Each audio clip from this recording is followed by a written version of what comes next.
Hi there everyone, my name's Jason Blackman and I'm recording a short clip today just to sort of give you a bit of an overview of double entry. We had a great discussion last night on the forum and I know double entry is an area that people do traditionally struggle with. I was quite lucky in that I picked it up fairly quickly, but I know a lot of people that have been confused by it and a lot of people do struggle to pick it up, but I think once it's clicked then you'll be fine. So I've just mocked up a little scenario here. I'm going to make it full screen. Now hopefully that's readable. I'm hoping it is. It's a Mac spreadsheet that's now full screen that I've been working on this morning. And basically what I'm going to do is just briefly explain my views on double entry. And then what I'm going to do is just run through 10 brief scenarios, or 10 transactions I should say, and I'm going to fill them out on the screen as we go along. I'm going to do it very slowly so that I can explain what I'm doing, and by the time I finish those 10 transactions we should have a few double entry accounts that are filled out. And on the left hand side of the screen, as you'll see, I've just mocked up a little profit and loss and a balance sheet, not to confuse you really, but just to help you decipher where these particular figures go in relation to the profit and loss and balance sheet.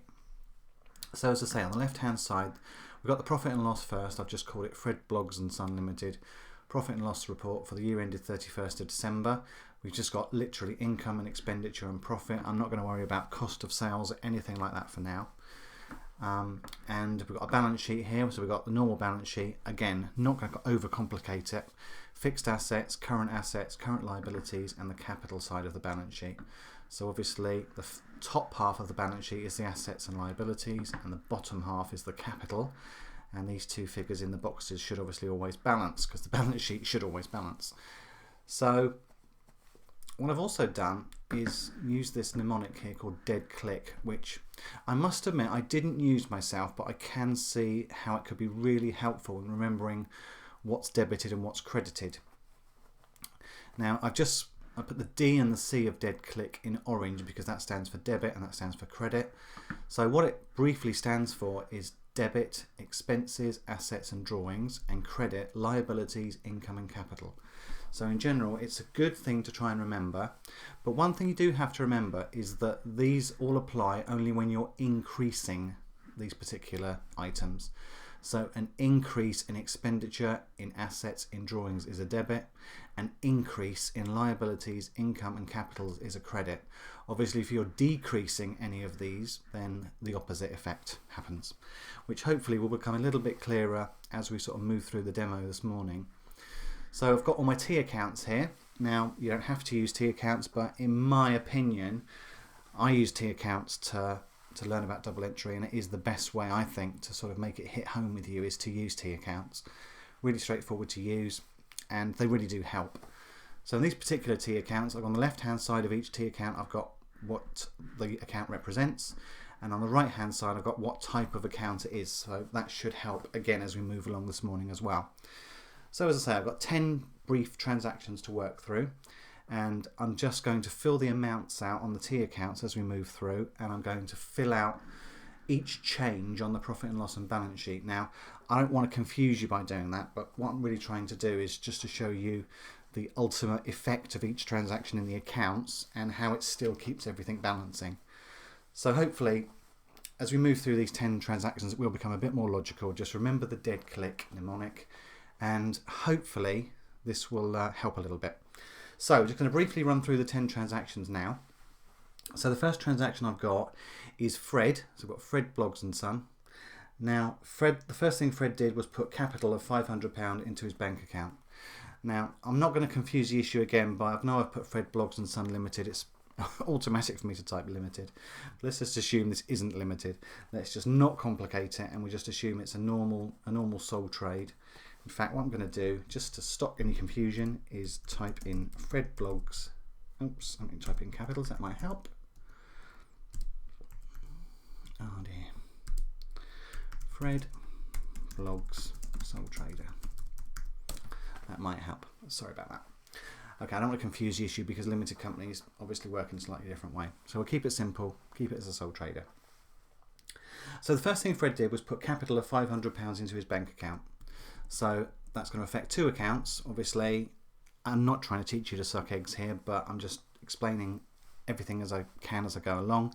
Every single transaction in the accounts has two entries to it. It always has a debit entry and it always has a credit entry. So for this transaction, Fred put in capital of £500 into his bank account. The two accounts it's going to affect are the capital account and the bank account. So if Fred put £500 capital into his business, that's increasing the capital.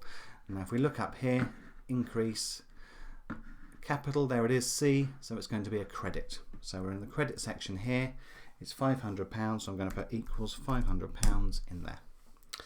And the other side of it has got to be a debit, and the other side is the bank. He put £500 into the bank. The bank is an asset. You're increasing an asset, so it's a debit. So bank in there goes £500. So that's the two sides to that entry. So as I say, what I'm going to do as we go along is just to fill in on the left hand side, on the profit and loss and the balance sheet, the effect that each transaction has. So in this case, we've got £500 capital coming in, so I'm going to go down to capital introduced and just put £500 in there. And we've got the current asset, which is the bank, and I'm going to put £500 in there. So obviously we've only had one transaction, but you'll see the balance sheet does balance. Okay, second transaction is that Fred purchased insurance for £100 on credit from a company called Insure Us. A very original name, I thought. So what we're going to do is he's purchased insurance. Again, it affects two accounts. The first account is insurance, which is an expense account. We're going to increase the expense. There's the E for expense. Increase is a debit. So we're going to say £100 for insurance on the left hand side. Now the right hand side to the transaction, we've bought it on credit from Insure Us. So Insure Us is obviously a creditor. Now a creditor is a liability, and we're increasing that creditor. We're increasing the liability. So that's a credit, as you can see from dead click. So we're going to put £100 on credit owed to Insure Us, and we're going to reflect that on the left hand side. So in the profit and loss account, insurance is now £100, and we owe Insure Us £100. It's not yet paid, so it's a creditor. So it goes in current liabilities under creditors, and we put £100 in there. Balance sheet still balances. So number 3, we've got sales of £250 paid directly into the bank account. Our sales is income. We're increasing it, so it's a credit. So we find our sales account. The credit is there, and it's going to be for £250. It's paid straight into the bank account, so the bank account has to be the other side of the entry. We're increasing the bank account, which is an asset, so it's a debit. So we're saying £250 there too. So we're now going to reflect that in the accounts. So sales of £250, that's going to go under income. £250 in there. And we've increased the bank account also, so we're going to put a little plus £250 in there, like so. Balance sheet still balances, so we're good. So hopefully this is all making sense so far. So transaction number 4 of 10 is we bought a computer for £500 and we paid for it directly from the bank account. Now I chose this transaction because computers are fixed assets, so we're just going to have a little fixed asset transaction here. So I've got an account called computer, and that's going to be under assets. Now if you look at the top of the screen again, assets is there, we're increasing it, so it's a debit. So we're going to go in there into the debit side. We bought the computer for £500, we're going to put that in there like that, and we paid for it straight from the bank account. So we're going to decrease the bank account this time. So we're decreasing an asset, so it was the opposite way around, so it's a credit. So we paid £500 for that, like so. So we're going to reflect that on the left hand side. So we've now got £500 in fixed assets for the computer, and we've spent £500 from the bank. So I'm going to minus £500 from there. Okay, balance sheet still balances. Okay, number 5, transaction number 5 of 10 is we sold £500 worth of goods on credit to J. Smith. So sales of £500, sales is income. We've increased the sales, so it's a credit. So we're going to go to sales, which is there. We're going to say £500 as a credit. And that didn't hit the bank account straight away. As I say, we've sold it on credit to J. Smith. So J. Smith now becomes a debtor. A debtor is a current asset. We're increasing it, so it's a debit. So J. Smith now owes us £500. That's the other side of the entry. So again, we're going to quickly reflect that on the on the left hand side. So we've got another £500 worth of income. So we're going to add £500 to that. and we've also got a debtor of £500. We're going to put that in there like so. Balance sheet still correct. Okay, so we're halfway through now. So number 6 is we paid £100 to Insure R Us to pay the bill off. So Insure R Us is currently a liability. Now you see from dead click, if you increase a liability it's a credit, but we're not. We're decreasing the liability to Insure R Us, so it becomes a debit. It's the other way around. So if we pay £100 to them, we're going to put that in there on the debit side, and that effectively clears that account off to zero. So we've paid for it from the bank account, so the bank account as a credit. Again, the bank account's an asset. If you increase it, it's a debit. We're decreasing the bank account, so it's a credit. £100 in there. So we spent £100 on the bank account. So on the left-hand side, I'm going to say minus £100. And we've also decreased the liability. So we no longer have a creditor for £100. That's now paid off. So we're going to minus £100 there, and the balance sheet's still correct. And we've got no creditors now. As you can see, we've paid off Insure R Us. Okay, number 7, we're going to draw £50 from the bank account for Fred's personal use. So drawings we're going to use now. Drawings, we're increasing drawings, so it's a debit. So drawings is there. We've drawn out £50, so we're going to debit the account. Now, £50 has come from the bank account. We're decreasing the bank, which is an asset, so it's a credit. So equals £50 at the bank account. Reflect that on our balance sheet. So drawings, I can now say is £50, and it's come out of the bank account, so I can minus £50 off the bank account. Balance sheet still correct. Okay, we're nearly there now.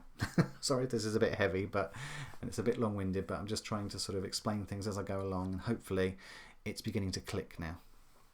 So number 8, sales on credit to H Good for £1,000. Okay, so we've sold some goods on credit. So the first thing we're going to do is increase the sales. So increasing income, as you'll see from dead click, is a credit. So it's £1,000 in there. Now we've sold them on credit. We've not banked them, so we've let Mr. Good have them on credit. So he's going to be now an asset, a current asset, a debtor. Increasing him, it's a debit. So that is £1,000 there. So again, let's reflect that in the accounts. So our income's now gone up by £1,000. So we're going to do plus 1,000 in there. And our debtors have gone up by £1,000 also. So we're going to put plus 1,000 in there. And there we go, balance sheet still correct. Okay, number 9, 2 transactions to go. So number 9 is we bought £500 worth of stationery from Files R Us. A great name for a stationery company. Now £500 worth of stationery. Again, it's possible some of it could be capital items. You could have bought computers or printers or things like that, software. But for the purpose of this exercise, we're just going to call it general stationery. So stationery is an expense. As you can see from above, increasing an expense is a debit.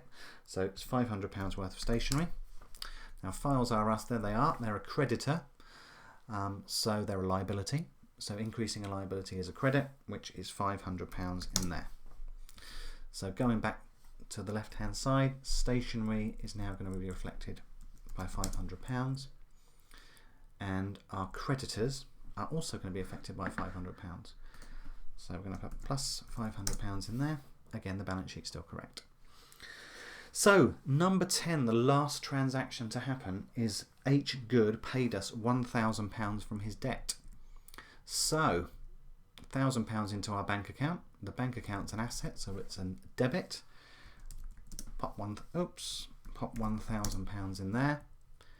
And H Good, which is also an asset, but we're decreasing the asset, so it's a credit. So it goes against the rule that we say at the top. We're not increasing an asset, we're decreasing it. So it goes on the credit side for £1,000. So on our balance sheet, ultimately that will increase the bank by £1,000, and it will decrease our debtors, because he no longer owes it, by £1,000 also. So after all that, the balance sheet still balances, as you can see. All our T accounts are all done. Now obviously the next stage will be to close off all the T accounts, which I'm not going to go into now, because this was to basically talk about double entry, how it works, and hopefully that has helped you. It's a bit of a long-winded example. I know I've gone through every transaction in great detail, but hopefully it has helped. Now, I'm just going to mention that down the side, I've got the letters for dead click here. EAD and LIC, they're all down here just to sort of help you remember what's debited and what's credited. Now, I'm going to save this spreadsheet, and I will send it out to anyone. If anyone wants a copy of this particular spreadsheet, just let me know in the comments box below, and I can send it across to you if it's helpful. But hopefully that has helped. If there's anything you're not sure about, or there's anything else you want to know, just drop a comment in the comment box below, and I'll try and help as much as I can. Or if there's anything else you want explaining, or if you want me to record another video at some point explaining another aspect of double entry or something else that I can help with, then I'm more than happy to help. So hopefully that's been useful. Thank you very much.